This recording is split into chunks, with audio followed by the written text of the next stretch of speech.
like the quiet before the storm， 亦都好啊 ，beautiful translation。咁我覺得當我嚟咗幾次，即係好多年冇入嚟梅窩其實，但係嚟咗幾次咧，都睇到其實我哋個梅窩嘅社區咧，譬如你講到嗰個居屋咁樣，我唔知大家喺個居屋未起嘅時候，大家有冇權去出聲？到底我哋要唔要嗰幾千個居民嚟，跟住帶嚟嗰啲新嘅交通問題咯 ？Very good question. Here's a question.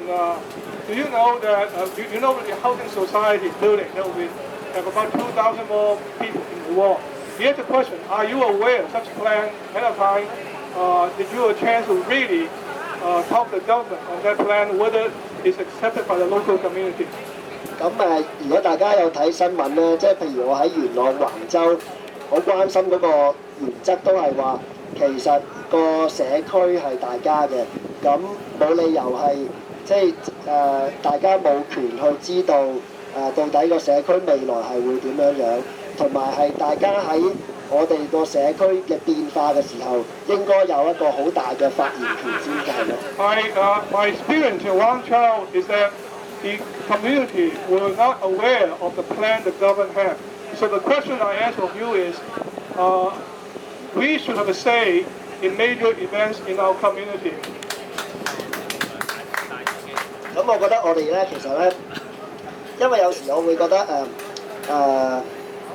我哋需要咧用好多時間咧去建立翻一個關於社區未來願景嘅共識嘅。We should work together to have a common understanding on the future of our community. Or vision. A vision of what do we want our community to be like in the future. 咁我覺得呢個係一種正面嘅共識嘅建立嘅過程。咁呢度其實如果而家我就咁望落去咧，好似大家都唔知點樣算咁樣啊！即係譬如有個人工島，個人工島佢係全香港最嘥錢嘅一個基建，會使3000億、4000億咁樣，會擺喺梅窩隔離，即係佢好似一個太陽咁樣喎。你如果你行埋嗰個，你隔離起個太陽喺度，咁你企喺側邊，實熱死啦，係咪啊？So he gave an example of this Eastland metropolis that they want to reclaim land right next to us to build a city. He said, it's like having a sun right next to you. Of course, you'll be burned. 咁我覺得係話，即係而家大家都係冇辦法啦。即係我哋其實係面對緊一個全香港嘅一個好大嘅發展嘅計劃，但係我哋要令到成香港人都去明白，其實我哋要有一個更加民主嘅，我哋可以自己決定我哋嘅社區係點樣樣嘅咧。咁我哋要由梅窩嗰度做起咯，或者成個大嶼山要重新諗一諗，即係我哋有個共識係，譬如梅窩或者貝澳或者東涌咁樣，我哋諗下我哋其實我哋係要一個咩嘅未來咯。Well, we are looking at the biggest infrastructure project in Hong Kong. So it should be decided upon in a democratic fashion where we have all input to the decision-making process. Yeah, so 係冇民主㗎，呢個人工島係夾硬屈我哋食嘅。Well, so far there's no democracy and input to this process, and we are sort of ramming it down our throat. 最尾講一句就係話，即係我係會盡力去令到譬如呢個一啲大嘅基建唔好影響到大家，譬如呢個焚化爐啦，同埋呢一個咁大又其實係唔應該做嘅一個填海工程。咁但係大家都要做翻大家嗰個大家嘅可以做到嗰部分，就係你喺個社區裏面有一個新嘅共識。咁因為我哋一定係自己知道我哋要行咩方向咧，我哋出去講説話嘅時候先至會理直氣壯咯。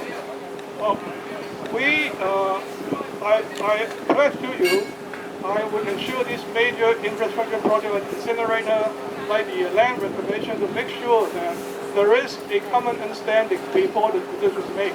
On the other hand, he urged you all to work together to reach a common understanding because without your input, he doesn't have a very strong hand to take the matter up. 佢話點樣大家 Yeah, it's a matter of community organization.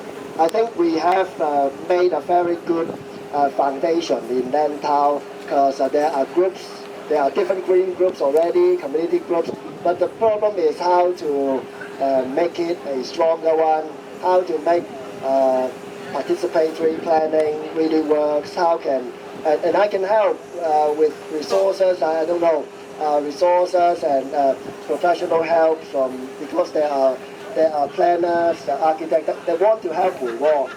They want to, because Mui Wo is such a wonderful place, they don't want, like me, they don't want to see it be affected by that artificial island. So, like when you're here now, if you take the bus in Mui Wo, because of all the construction, they have created these artificial traffic lights. So just to go around Mui Wo now takes 15 or 20 minutes in a bus. So could you imagine as the population grows and these islands grow, the infrastructure cannot maintain it? It would be a very sad situation. I will say we need to stop it. I will say the housing project should be the last one of Mui Wo. And I think for a long term, we do not need new housing project. So, but we have to be friend with these 2,000 new residents and make a new Mui Wo community. 佢話咧，佢希望呢個工作係最後嗰個。呢個居屋啊！即居屋係最後就唔應該好多人嚟，你哋冇意見參加。Mui Wo有幾多人口啊？5000個度，5000人。因為5000個人口嘅社區，無啦啦加2000個人嚟，其實係已經係好荒謬嘅。你係即係基本上係差唔多係佢承受唔到㗎啦。咁當然咧，有啲再離譜啲嘅就係嗰5000個直頭掃走晒佢，好似新界東北咁樣掃走晒，嗰1萬人去掃走晒佢，跟住就換另一班人入去啦。So a 2,000 increase on top of 5,000 is a big increase. So you would not like to see that the local residents, just like in New Purdue, are being expelled to make room for other people without input by the people who are living here now. 我哋大概咧仲有18分鐘到啦。We have about 18 minutes, so